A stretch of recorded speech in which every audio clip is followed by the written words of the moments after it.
Bibia, good morning. Eba attention TV so ekwentua me trans say dia na me de nsem a eguwie na me de bro. Okatakyie Afrifa you be oye generous ewo Angel FM just say what de otenase a ayam pia de otutu bi paisi ne bo ekeka nsem.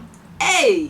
Na nsem no so otenase no oka say ya wo si ne bo ankasa wo si wono ne first generous ono wo si ne bo pins pepe say wono owo MPP oye MPP aban eba na so aban so no so no kwankwankoto ni nyina ne se MPP aban no se bia aban na eye Kufuado wobu no enkoyie enti wono wonto aba sanso na Mahama so baaye no Mahama be ya ade esen eye Kufuado eno nkire se wo suro Mahama masa ti se Mahama nya kwan ba na so betre konwa no so bie mu a sebi wodi nkwasiasem obekọ akotia no na se Kufuado ani tirimo dendenden kura betena aban so amomotimi afesi na kanasem a sebi enye ono Mahama sebi ehwa kura ne nantem ena wontumi fesi no no Okatakyie Afrifa wo be fesi ne pa na nsem ne de okeka aka no ne Captain Smart transisa adia na ese kutia no we boma we na we boma we na nsem we no kan mebi kan ye Captain Smart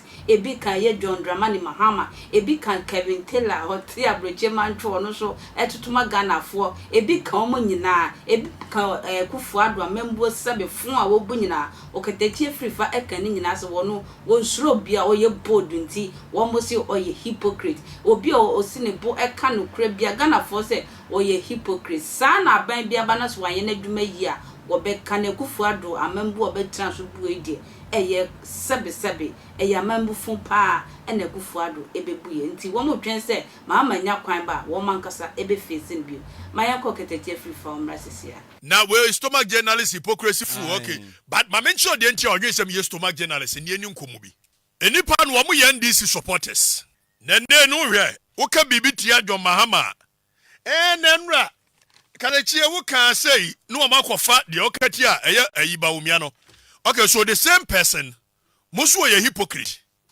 basandi pakro na nso musanya ni video so a waka asamatia ba womia e the campaign mewa that means wonya normal Mahama memu I don't believe in it exactly so o musa ne de ne ye papa che Kufuado de na nso do ho tutu akwatia you look a ye tall freedom tie de mekani sa pepepe wo de Kufuado ne Mahama toto ho a Mahama de no be ya che Kufuado de no na nso me ba bia mete no the kind of governance I want to see the kind of leadership I want to see enya de omumienu nyina the substandard leadership they are giving us mediocrity of governance exactly so we celebrate mediocrity in this country enti Mahama ne ba wo mia nyina wo no mo boss bai wo boss so no amonyo sa pepepe ani ya Mahama chance nyesa anu ono anso bai wo be ya dai obedi bi na ba wo mia ma ne chance da bio me metia me MPP ni sa 2020 man kwoto aba Kufuado amemu 1020 man to aba sa pepepe tonso de na mitimi to Mahama because me believe in Mahama leadership da bida it's that simple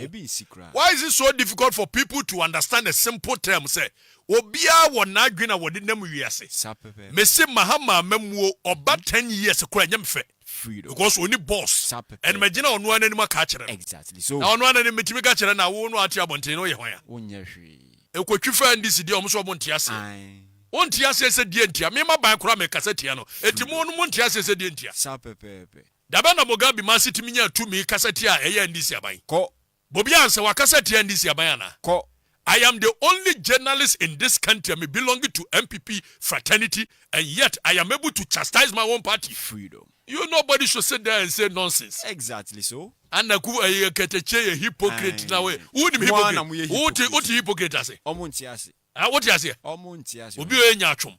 Mimi nyachum. Ko. Kufuado aban ne nye meka. Sa pepepe. Mahama de no so na nya mfe. Wosi minya no ka. Minya ka na nya ka chana. Da bida. Wobetimi akoshepo. Ko hage transformer. Freedom.